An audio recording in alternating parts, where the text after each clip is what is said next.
5 seconds.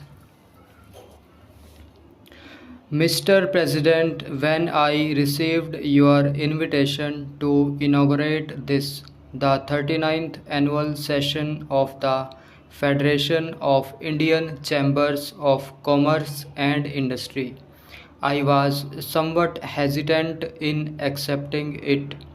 I was aware that since independence, each annual session of the Federation has been inaugurated by the Prime Minister. This, in fact, was the main reason for my reluctance. These annual meetings are beginning to become almost a ritual, and I am not much of a believer in rituals. I am also not happy about the tendency to turn to the Prime Minister to inaugurate every function of importance and to consider that a function which is not inaugurated by the Prime Minister is only of second rate importance. I feel strongly that other cabinet ministers, as also people in public life outside officialdom, should perform such functions far more frequently than they are at present doing. Your experience will always be useful. Within the ranks of industry, the younger group feels that it is not fully playing its part. I have often spoken of my intention to keep in together some younger generation. I am calling together some younger industrialists, technicians, and managers from both the private and public sectors to discuss concrete and specific problems within the board framework of our basic objectives. I will be a sharing of thought and perhaps evolving of new ideas. Dynamic changes are needed now in attitudes and functions. In your address, Mr. President, you have pointed out that India is still a depressingly poor country and expressed concern that we have not succeeded well enough in our effort to reduce poverty and develop our economy. Poverty is indeed the central problem facing us, and it is the way in which we set out to tackle it that we as a nation will be judged. It is a long and arduous battle that we have to wage. It calls for clarity of purpose, for determination, the discipline, the hard work of which we are capable.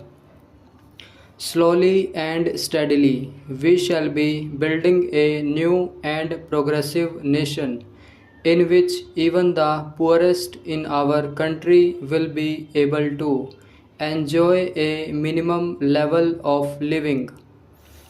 There will be fuller employment, more widespread facilities of education and health, greater opportunities for youth, and less inequalities of income and wealth.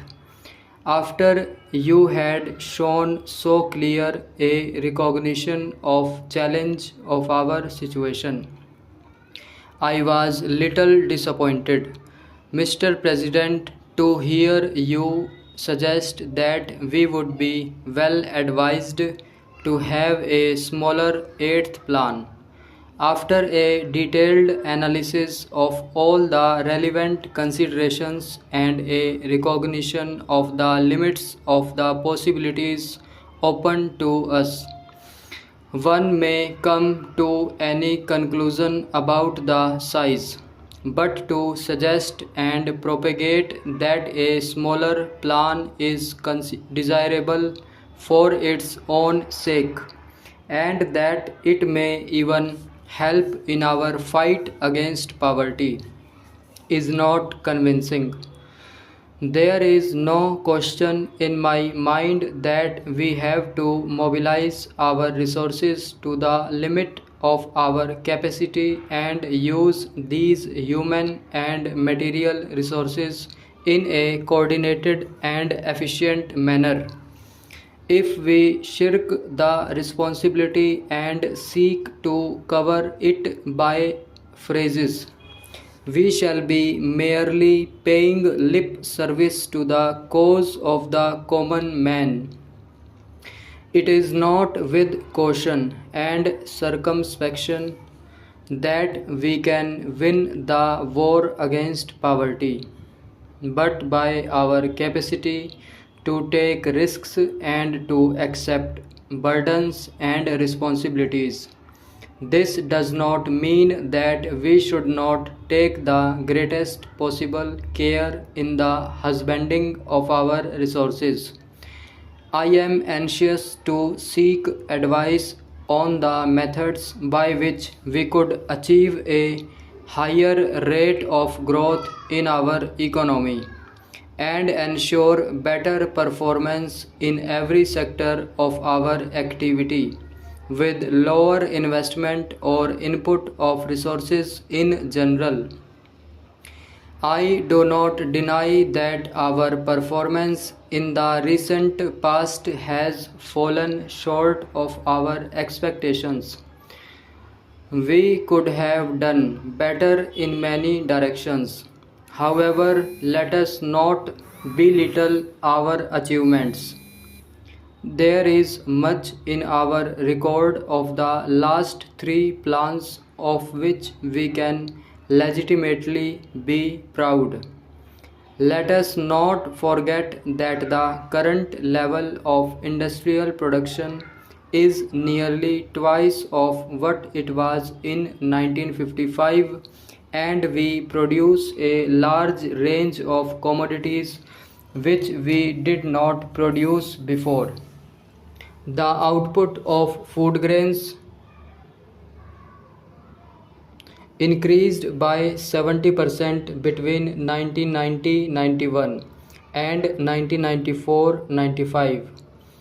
Let us not ignore the great progress in education, especially primary education and technical education.